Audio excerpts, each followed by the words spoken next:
Sa gitna ng sobrang iil, habang nakakawa si Jesus sa isang puno ng maasin na harap, bulugin na dito ang isang esponga at inilagay ng Diyos sa stick at itinigil sa kanyang bibig. Nang masis ni Jesus ang anak, sumigaw siya ng napakalakas, nagalak na. Ang aalim ng salita ng tulipas sa ating Panginoon ay salita na ang tagumpay. Ang sabihin ng Panginoon, ang salitang nagalak na, ay tatlong bagay ginanap ng ating Panginoon Jesus kung siya ay mamatay sa krus. Ang unang bagay na ginawa ni Jesus ay ang mga bulat na nakasulat sa banal na kasulatan patungkol sa kanyang lahat ng bulat na sinabi ng kasulatan patungkol sa kanya, ito ay kanyang ginanap at sinakaparan. Una, sinabi ng Panginoon Jesus, huwag niyong akalain na nakalito ako upang magpawalang bisa, utusan at turo ng propeta. Narito ako hindi upang mapawalang bisa kung hindi magalak at paliwanag ng Panginoon. Pangalawa, ang kanyang misyon ng Panginoon na Diyos na siya pumunta dito sa lupa. Dapat ito anak ng tao upang hanapin ng ikaw. Ang sinabi ni Jesus Christ, tinapos ang Panginoon ang kanyang misyon. Pangatlo, ito ay pagtutubos niya sa katauhan. Sabihin ng Panginoon na sa isang laganap na, ibig sabihin, tayong lahat ay tinubos ang ating mga kasalanan. Tinubos tayo ni Kristo sa pamamagitan ng kanyang kamatayan sa krus.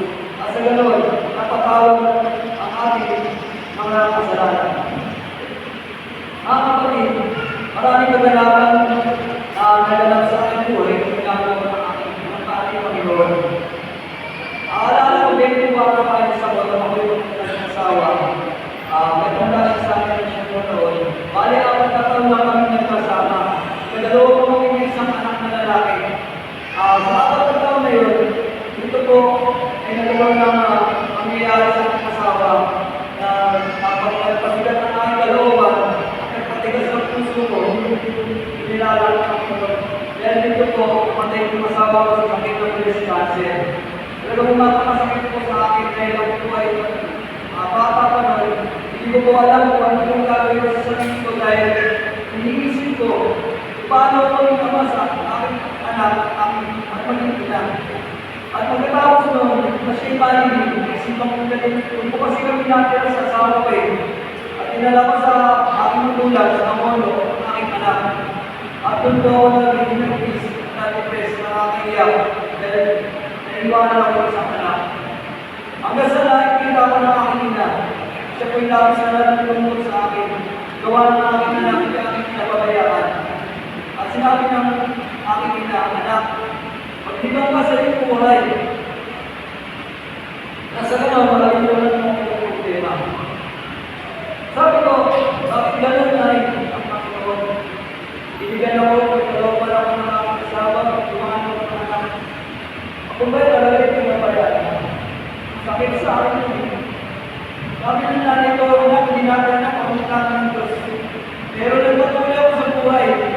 Sunod ako kung ako aking nagkaganap. Lubos ako ng bahay.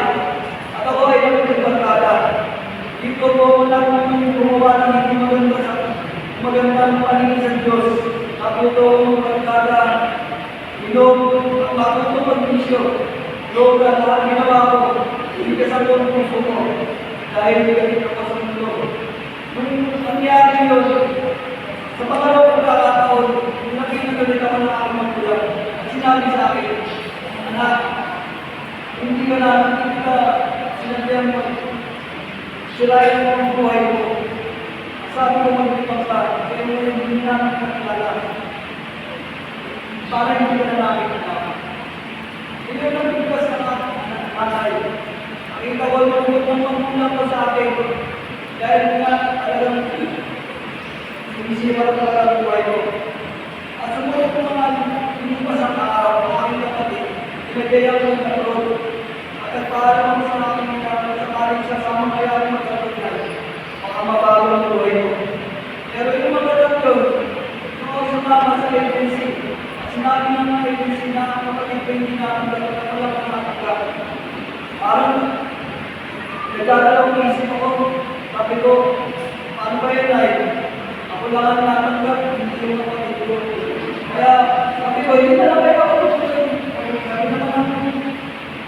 ko, anak, tumuloy ko na. Kasi, may tingin ka na. Bukas, may tunay. Hindi takot ako lumalang. Hindi naman ako sa agency. Hindi yan nangyari yun. Hindi ako tutuloy. Nag-penalty ako sa agency. Asa ko lang magkakataon, hinuhin ako ng agency para ako natuloy talaga. Wala akong magawa. At yung Panginoon na natuloy ako at mag-upload. Maraming ko ako ng Brunei. At sa pagdating ko ng Brunei, nung po, akala ko ito na yung